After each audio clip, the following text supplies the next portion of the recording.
Yes, sir. Wagwan, it's your boy, brother. I knew him, see, alongside. The boy TZ Day in the building. What's going on, people? You already know what it is. Back at y'all once again with another episode of you know what it is, the Sports Time. You know what it is. We back in here again, man. Special salute and special shout out to everybody that support us. Keep on showing love. Keep on showing that support for your boys and your guys. Also, we got to send a big salute to our sponsors who be looking out for us. We got Gene Hennigan. We also got goodlifeclothing.com and also KE Creations. Big salute, KE Creations, getting me right with the nice playoff edition Miami Heat shirt. Shout out TZD. Going to show them how they lace you up. Appreciate you. Appreciate your KE selection, man. Creation, let's get it. I appreciate it. I might want some more, so I might they do back in. Real good work. They do great work. I mean, you can see the towel behind me that they done hooked up. They got TZD. They got him right with the Bucks gear. So if you're looking for anything like, T-shirts, socks, sweats, slacks, whatever you looking for, they got you covered at KE Creation. So y'all tap in. You know what I'm saying? If y'all looking for that, make sure you look for it. And also make sure y'all hit that like, share, subscribe. Keep on showing love. Keep on showing support. That's how we going to keep this thing going. Like, share, subscribe. Know what it is. Know what it is. We're going to get straight into it, man. TZ, I got to. You see what it is at the bottom. You know what we're going to jump into, man. Shout out to you, TZ, because you did call it. You called this one. You did, say that Iowa was going to come out on top. And also, shout out to Miss Fat Edwards also for saying what she said.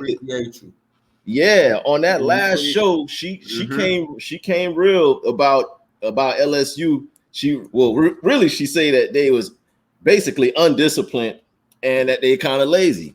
And that showed itself towards the end of that game when Iowa beat LSU 94-87. I'm gonna throw the stats out there real quick, and I'm gonna let TZ take off on this one because he called it and he knew what it was. So real quick, Angel Reese came through, 17 points, 20 rebounds. She was 7 for 21 from the field goals. Them 20 rebounds was, that's impressive. 20 rebounds in a Final Four game, or I'm sorry, Elite 8 game. That's huge. So salute to Angel Reese. It wasn't a losing effort, but she did her thing. Flau'jae Johnson with a quiet 23 points. She was 1 for 6 from 3-point land and only 2 assists in the game. That not going to make it. Heather Van Lith, only 9 points, 1 for 6 from 3 also. And then only 1 assist. Your point guard only giving you 1 assist. That's an issue. That's a problem. The bright spot for LSU outside of Angel Reese's 20 rebounds was Morrow. That young lady Morrow, she played 40 minutes in that game, and she gave LSU 14 and 14. Pretty big double-double. But as a team, LSU only shot 8 for 24 from 3. That is not going to do the trick. 8 for 24 is not good at all. So they on the losing end of that game. Caitlin Clark did come through for Iowa. 41 points, 12 assists, 7 rebounds. And this is crazy. 9 for 20 from 3. 9 for, it's some teams that don't even make 9 threes as a team. She made 9 by herself from 3. And along with her teammate, Kay Martin, she came through 21 points, 8 for 16 field goals with 6 rebounds. I admit I was wrong. You was right, TZ Dave. What were your takeaways from that game? I can tell by your reaction, you just like, man, like they disappointed you. I know they did. Well, I'm gonna get into that later, but I know you going to pound your chest. I just want to shout out Iowa because I called it for this game. I knew Kaylin would have a big game because people been on her. The critics been on her a little bit. And I feel like this game kind of boosted her stature now moving forward. Even if she don't win the whole thing, she got her get back. And I feel like that's what matters. After losing last year to the same team, I can't lose to you again now. This is a whole new year. it's time for things to change. And that's what happened. And Caitlin Clark wasn't playing no games, and the rest of the team. She wasn't, man. She did her thing. And like one of them people on the internet, man, the internet is some savages, but they ruthless. They say Caitlin Clark beat the lashes and weave off them girls from LSU. She shot their eyes off. They shot their eyes. She shot the lashes off them girls. I was playing with her. Hey, she gave me so much Curry vibes. Yo. Like, she is Curry for real. Yo, it was some points of the game where I was just like, yo, it's crazy. There's no way she gonna pull up from here. Nope, she pulled up from there. Like, she was pulling up from Curry range, and she was knocking down crazy, incredible shots. I've never seen a woman in a women's game, and not to be, look, no slight to ladies, because ladies have just the same type of abilities on the court as some men do. But to see Caitlin put together the performance that she did last night, she definitely made me a believer. But on the flip side of that, man, LSU, you mentioned that they disappointed me. They did a little. Kim Mulkey, the coach for LSU, she got a hold of a big chunk of that L. What Mulkey do? She got a hold of a big chunk of that. She did not make any adjustments in the game. Like, what is you doing? This is a championship level game, and you're not making adjustments. From the start, it was clear that Caitlin was going to be jacking.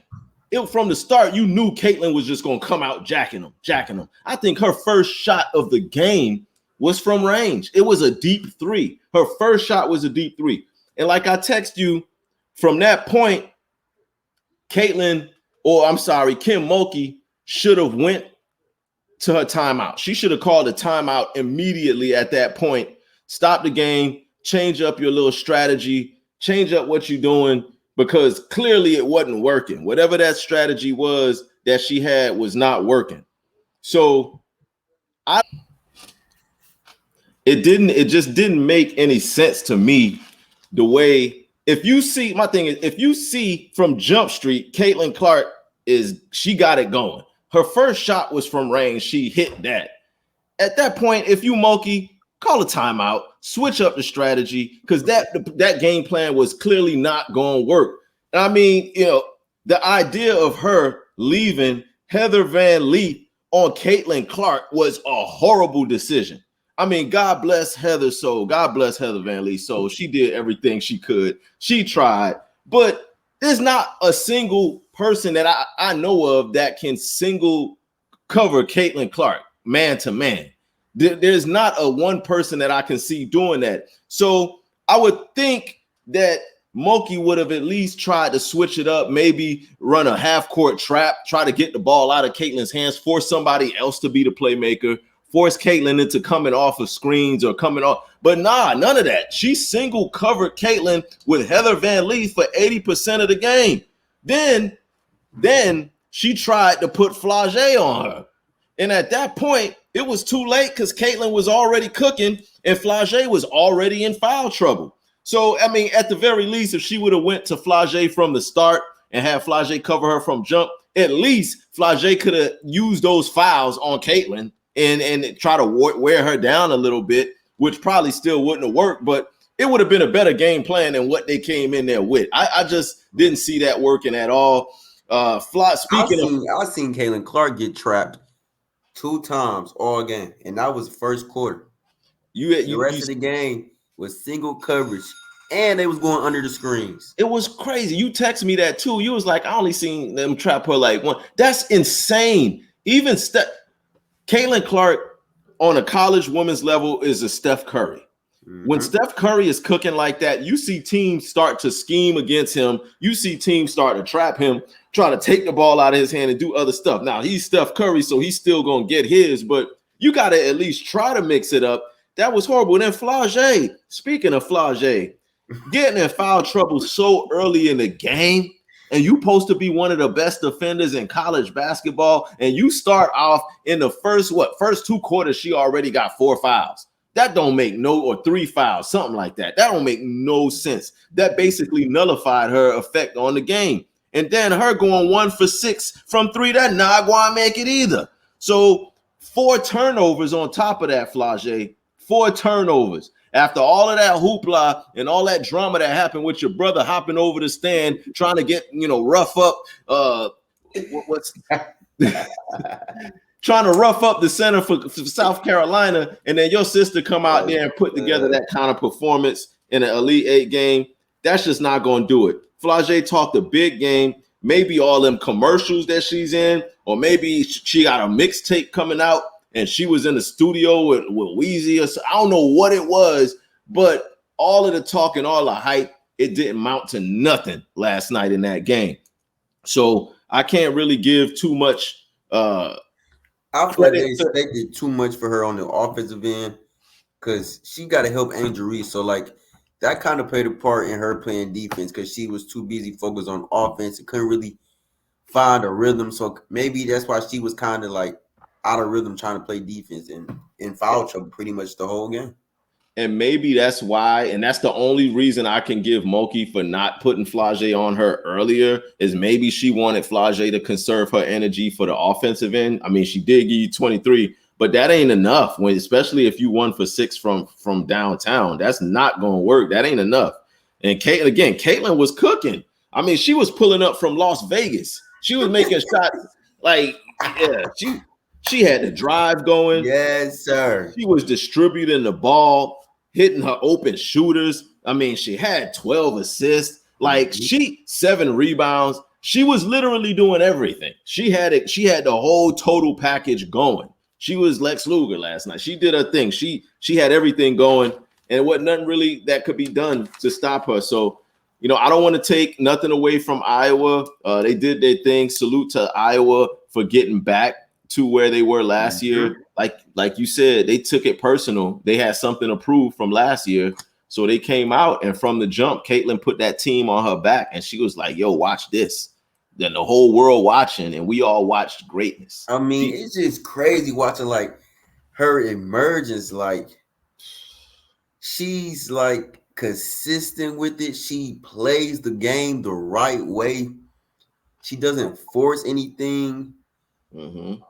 She sees the floor. She creates for her teammates. Never seen nothing and then like it. It's just the confidence. Once her confidence going, then the rest of the team has confidence. Yeah. So that matches their energy together. And it's she plays the games the right way, which I love. And you can never cheat that because the basketball gods are watching. It is a beautiful thing to watch. I mean, first play of the game, she literally hit a 3. First play. That's what I'm saying. Literally first. It was a heat check shot. It was crazy. The first play of the game, you just jacked that. And when that went in, I was like, oh boy. So I'm expecting Moki to do something, but Moki ain't do nothing about it. But at the same time, what can you do? If somebody making shots like that, what are you going to do? Trap her from the time that the ball comes in bounds all the way up the court? Because she literally has limitless range. Anything inside half court, she can jack it and make it at a high clip. What do you do with that? For real, it's not really much you can do with that. So you got to learn how to send them double teams sometimes. Definitely. Them quick doubles, even if, because they wasn't trapping her off screens either. So every time at all, they just switching. So she's still playing you 1-on-1 for real. So they was letting her run freely. Bring them doubles at the right time. She come off half, okay, send out double, or pass somebody right there. So then if she come up, they'll be ready to trap her, and so she can pass the ball. And she has habits and tendencies, and even they said it on during the game. Mm-hmm. Caitlin is going left, she's gonna pull that jump shot. If Caitlin is going right, she's gonna take it all the way to the rack. Knowing this, and me and you, just as casual sports fans watching this, and we know this, Kim Mulkey has to know that. So if you know when she's going left that she's gonna jack them, why not instruct somebody to come and trap her on the left and force her to pick the ball up and get rid of it? And that's a part of the coaching where coaching wasn't a part in that situation. Oh my goodness. You know what? But again, taking nothing from Iowa. Iowa's moving on to the Final Four. So shout out to Iowa. Well-deserved, ladies. Y'all are going back to where y'all were last year. Let's see if y'all can finish the job. You got a really, really big task in front of you going against tough task. And speaking of that, so we're going to roll right into the next recap that we have, which is UConn. who actually were victorious in the game versus USC, 80-73. Real quick on that, Paige Bucher. Paige. She played 40 minutes in that game, 40 strong minutes, 28 points, 10 rebounds, 6 assists. Talk about doing everything. She did a little bit of everything. In addition to her defensive prowess on the defensive end, which I'm going to talk about that a little bit. She did have a little help, though. Edwards, her teammate, also came through with 40 minutes, 24 points, 6 rebounds, and she shot 7 for 13 field goals. So that's not bad. On the other side of the ball, though, your girl Juju showed up. Freshman of the year, Juju, 29 points, 10 rebounds, and then she had a little bit of help from Forbes with 24 points, and she was 5 for 15 from 3-point range. Real quick, before I let you take off on this one, I just got to say this about Paige. Paige is the real deal. She's the real deal. Paige. She's probably the best two-way player in all of women's college basketball. As far as offense and defense balance, she got that. And let's not forget, Paige also is the 2021 Women's Player of the Year. So she has elite greatness tendency. She has tendency to be great, and she's an elite player, being a former player of the year, just a couple of years removed from that. Almost 30 points that she put up while defending one of the best offensive players in college basketball, Juju, who's USC's best player. So for Paige to be able to defend her, now Juju still got off, but the fact that Paige is defending her, period, and still on the other end giving you 30 points, that says a lot. She took on that challenge and she won. And also with so many injuries on that team, for her to put the team on her shoulders and take it to that level, that was just phenomenal. Any thoughts on Paige? Yes, Paige. What I've seen of Paige, she plays point guard. Like she wants to be a point guard first. Like she's a pass first to me. But if it's not there, she can score. And I'm scared of her midi. She has a great mid-range game. Like she can pull up quick anytime. So I feel like that should be in the scouting report. If I'm from Iowa, because she can score like quick. Like if the pass not there, she's scoring every time. She scored, yeah. And that's underrated part of her game, her mid-range game. That's very underrated because she does have a clean butter mid-range game. Like she knocks them down. On the other side of the ball, Juju. Look, man, Juju Watson, she has nothing to hold her head down about for this game. Nothing. Being a freshman with 29 points, 10 rebounds in an Elite 8 game, she has a bright future ahead of herself. And also, this is notable that USC has the #1 recruiting class coming in next season to help Juju. So imagine how scary that's going to be. I mean, Juju next year. She is nice. She virtually, as a freshman, carried USC all the way to the Elite 8 when no one thought that they'd get that far. Nobody had, at the start of this season, nobody had USC getting to the Elite 8. And nobody saw how great Juju would be. Like, we knew she was a great scorer. We knew that. But she's a great leader. And to be so young and to, have her team rally around her like that. And you could see it, too. When Juju's on the court, they played a different brand of basketball. When the couple of minutes Juju was not on the court, they looked a little out of whack and haywire. So for them to have that much reliance upon a freshman, that says a lot for Juju. That says a lot for her. What's your thoughts on Juju? I know that's your girl, so go ahead and talk. Juju. No, Juju played a great game. I love the confidence. I like the team around her. Yeah. I'm gonna go to the third quarter because I was watching both games and it seemed like they were trying to get it all back quick, and I feel like that kind of hurt them a little bit because the game was close. And then at a point it was tie game, and then USC took a couple quick shots, which kind of I feel like got them out of rhythm. Yeah, and that's where you get out of rhythm against UConn. They're going to transition, so that affects the flow of you coming back down the floor because now you got to get back on your heels and play D and all that because you out of whack now. You just shot 2 bad shots. That equals long rebounds, transition leak outs. Yeah. So I feel like that kind of hurt him in the end a little bit. Yeah. But USC has nothing to hold their head down about.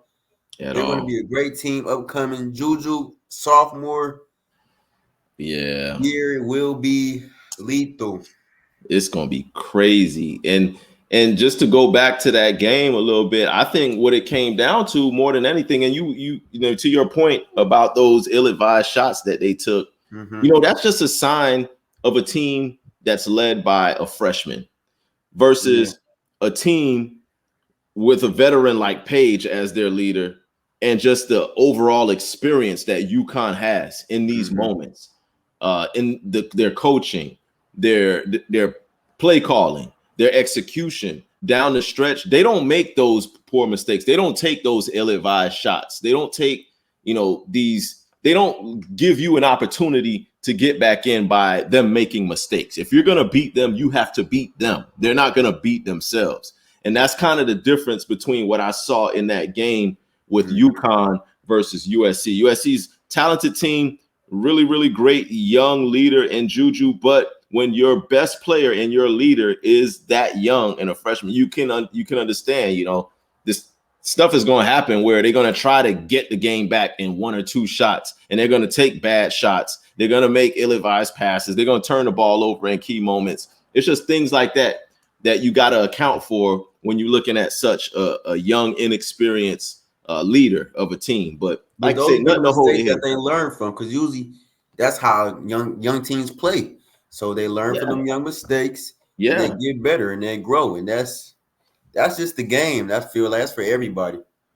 Completely agree with you on that, 100%. So so we're looking forward to that. We're gonna give our predictions on those games towards the end when we do our 2-minute drill. But so UConn is moving on to play against Iowa in the Final Four, and then on the other side we got South Carolina, NC State. So we're gonna talk, you know, a little bit about those predictions a little bit later. But now to TZD's favorite part of the show, we're gonna go into the NBA playoff picture. We're gonna shift gears right now. And right now, big hoopers. Right now, your Bucks are sitting real pretty right now. Just when I look at the top 6 teams in the East, the top 6 teams in the East, I think those teams are pretty much locked in. We got number 1 Boston, number 2 your Milwaukee Bucks, number 3 Cleveland Cavs, number 4 the New York Knicks, number 5 Orlando, number 6 Indiana Pacers. Barring some kind of major collapse that I just don't see happening from any of those teams, that's going to be the top. Those are going to be the locked in 6 teams for the playoffs. Any thoughts of those 6 teams? And do you see any fluctuation? Do you see any movement between now and then? Or do you see them pretty much locked in? I see them as pretty much locked in. I don't see nobody sliding down. I don't see nobody sliding up. I see top 5 locked in.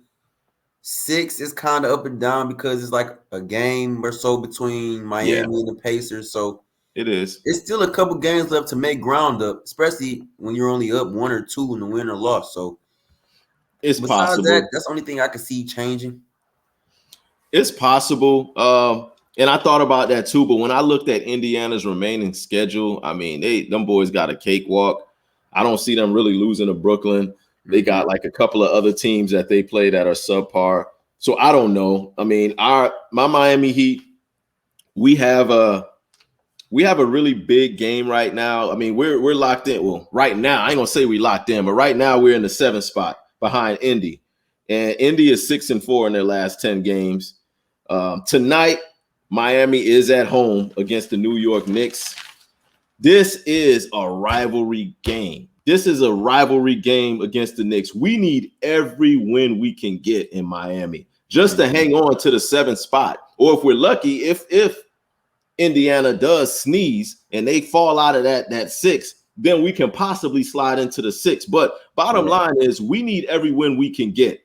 We need playoff Jimmy to score in the 30s. We don't need the Jimmy Butler who's coming in with the 20s, 24. Oh, I'm going to try to give you 8, 9 assists. Nah, that ain't the Jimmy we need. We need the 30-plus Jimmy for the rest of this season. For however many games we got left, we need that. We need Bam to have at least 20 and 10. No more of these little 16 points, 15 rebounds, or 14. No, we need Bam in the 20s, and I'll take a solid 10 rebounds. All right. We also need Terry Rozier, Scary Terry. I need Terry with 20 and 10 assists. I need you with 20 and around 10 assists a game for the duration of this season. There's only like 7 games left, 6, 7 games, 8 maybe. So it's not an impossible feat for these guys to lock in.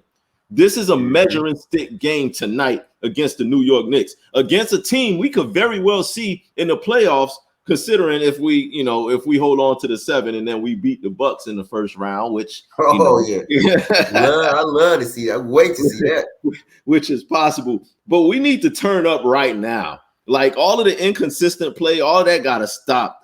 We got to turn up. The play-in teams right now that we're in a battle with for that last couple of play-in spots, we got us, we got Philly, we got Chicago, and we got the Atlanta Hawks. Those are the 4 teams that are all at each other's throats trying to, move up in the play-in or hold on to the play-in. But it's time for us to turn up right now. I ain't going to go too much in. I know I said I was going to probably rant on my boys, but I ain't going to talk too much about them. I want to keep the vibes positive, and I want to believe, and in my heart of hearts, know that we can protect our home court, and we can beat a rival. We can beat a rival team to send a message to the league that, okay, playoff Jimmy, playoff Miami Heat is gearing up. So y'all need to be afraid. Because truth be told, don't nobody really want to play us in the playoffs. Don't nobody say, oh, I want Miami. I want to play the Heat. Don't nobody want that type of smoke because they know what we're capable of if we get in there. So, oh, really? Oh, y'all know firsthand. Y'all know firsthand.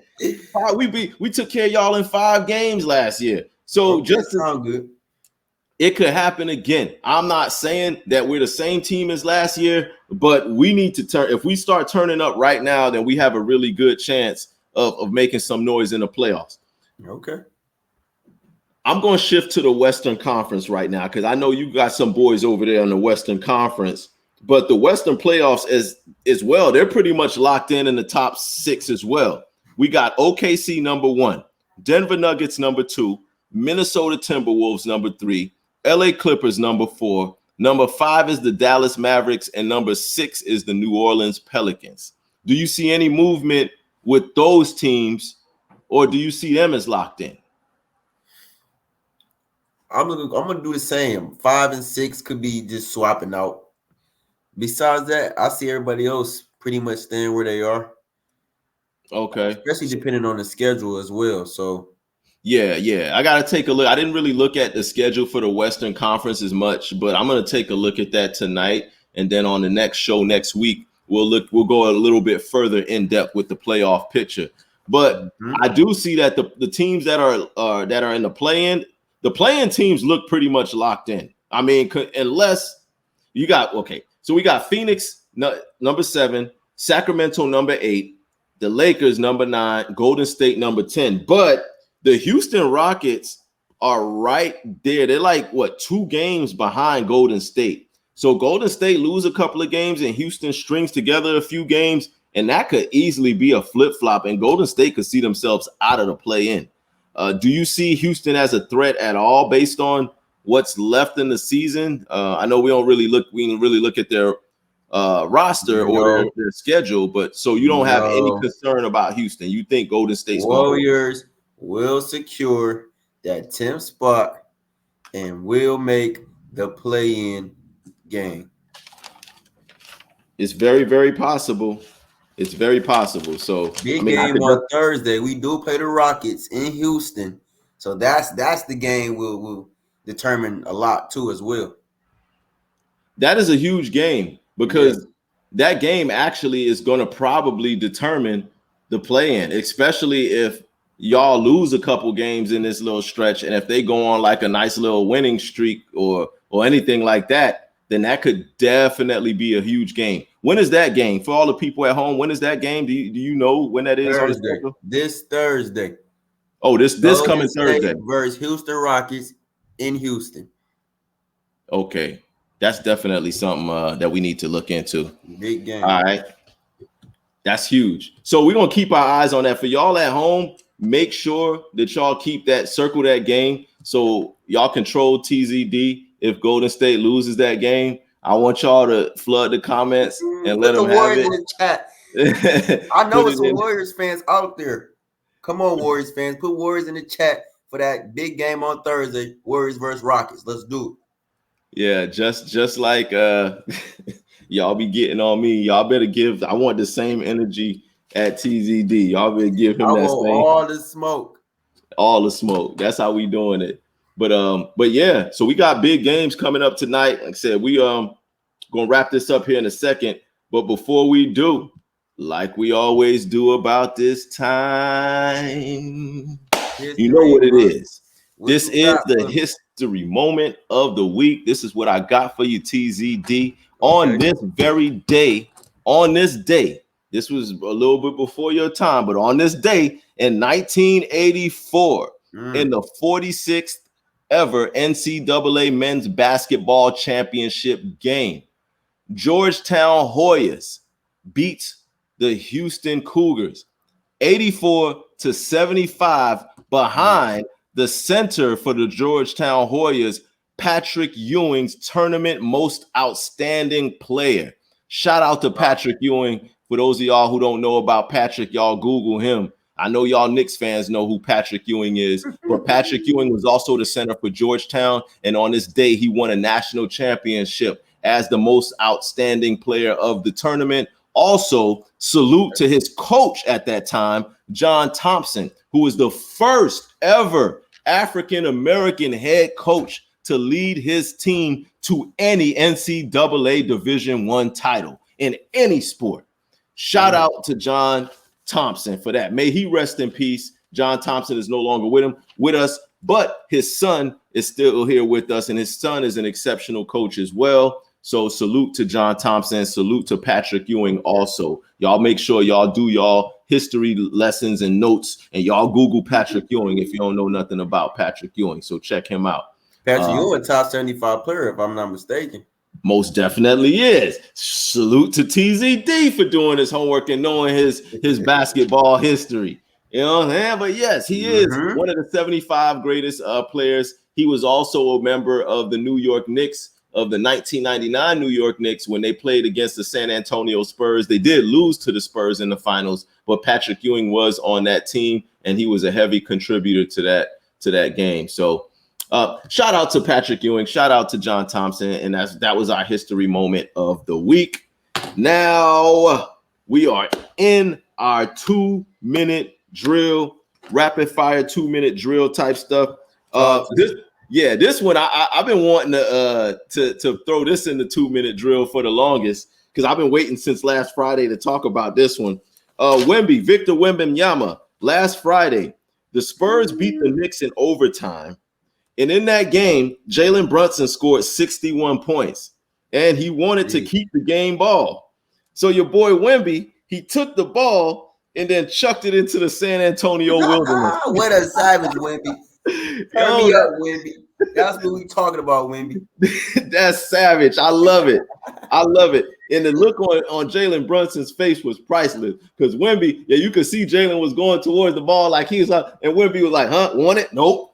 Chucked it into the San Antonio wilderness. So one of them lucky fans in San Antonio took that ball, and they got the 61 point. So, hey, guess what, Jalen Brunson, if you want that ball back, you can holler at whoever caught that ball, and I'm quite sure they'll be willing to part ways with it for a nice little donation. Hey, guess who I had in that game? Who you had? Spurs. Good call. Good call on that one. You know we need them losses in the Eastern Conference. We need all them losses for all the teams that's right there. We need all them losses for them. Yeah, salute to the Spurs. I had the Spurs too. Anytime the Knicks lose, it's a good day for me. Sorry, so, Kevin. Yeah. I'm sorry. You already know what it is. Sorry, Kev. Knicks and Ish, all of y'all out there. By the way, we got to make an appearance on their Knicks and Ish show during the playoffs. We got to invite it, so we will be there. We humbly accept the invitation. Okay, yours truly and TZD will be making guest appearance on the Knicks and Ish podcast coming up real soon. So y'all lay around for that. But getting back to the 2-minute drill, NBA predictions. Let's go ahead and run this. Lakers versus Toronto. Who you got? Lakers. Milwaukee versus Washington. Who you got? Milwaukee. I got the Lakers also, and I got Milwaukee also. OKC at Philly. You talked about this one. Who you got? I'm going Philly.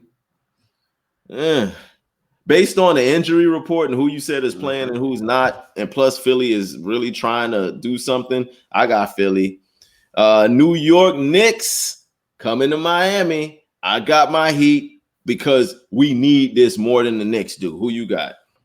I'm going Miami. Good. Shout out to you, TZ. That's what I'm talking about. Houston Rockets in Minnesota. Minnesota's pretty much locked up their spot. Houston is still fighting. Who you got in that game? It's going to be a Minnesota. Good one.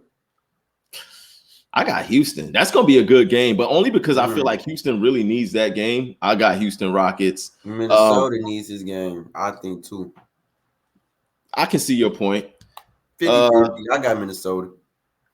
I got Houston. So y'all lay around for that one. Let's see which one of us is right about that. San Antonio versus Denver. Denver.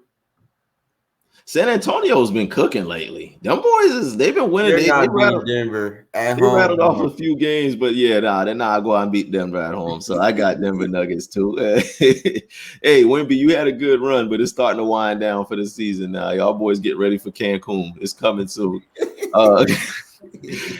Cleveland Cavaliers against Utah Jazz in Utah. Cavs. Donovan Mitchell is back. I got the Cavs. I got Cavs. Clippers on the road in Sacramento. Clippers. I got the Clips too. Sacramento is fighting to stay in that they'll play in. So don't be surprised if Sacramento knock them boys to the play in, please. Yeah, I got the Clippers. Last but not least, Dallas Mavericks are visiting your Golden State Warriors. Who you got? Warriors. Easy. We need game 2 Warriors. Let's go. Lock in. I think I'm gonna go. I'm gonna go Warriors. I'm gonna go Warriors on that with you. That's on TNT. Make sure y'all watch. By the time this airs, y'all should be watching that game. Yeah, that's on TNT. Yeah. Last but not least, wrapping up our 2-minute drill. I do want to, send special condolences and rest in peace to Vontae Davis, former Miami Dolphin and former Buffalo Bill player, was found deceased in his home. He was age 35, very young brother. No cause of death has been released yet, but condolences to the Davis family and salute Vontae Davis. Yeah, my condolences to the family as well. Prayers up. But listen, that is all we got for y'all today. Y'all make sure y'all hit that like, share, and subscribe. You know what time it is with that. Hit that like, share, subscribe, y'all. Special shout out to all of our sponsors that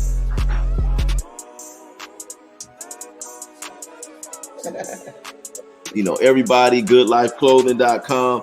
Yo, it's playoff time. Y'all make sure y'all get ready for these playoffs and these the last couple of games that we got here in the NCAA. Oh, and before we go,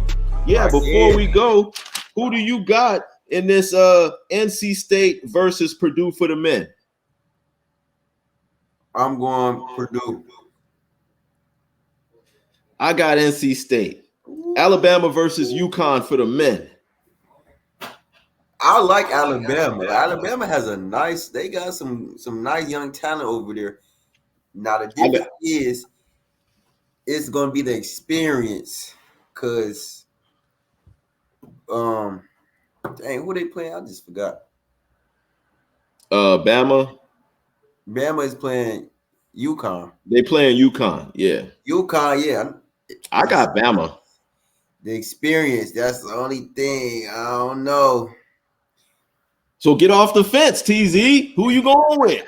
The people want to know. We done ran into the 2-minute drill is over. We in overtime now. This is overtime. I like Alabama, so I'm gonna go Alabama then because I do like their team.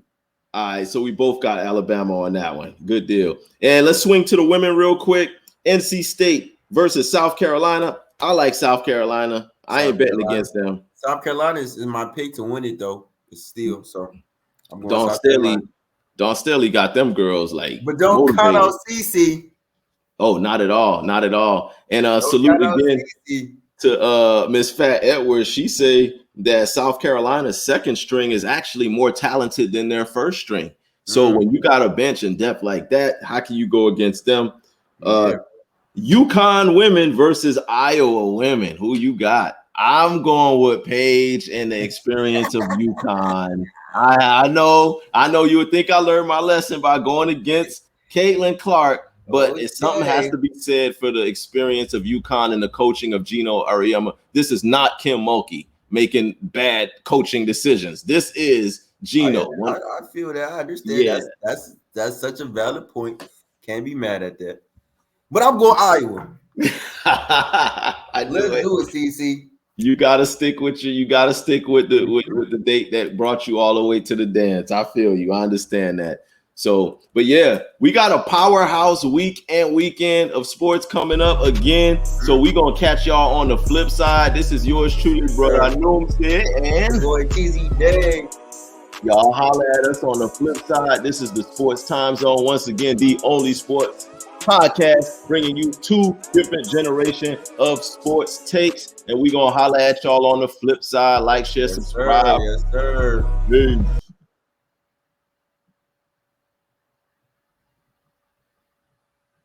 Yes, sir.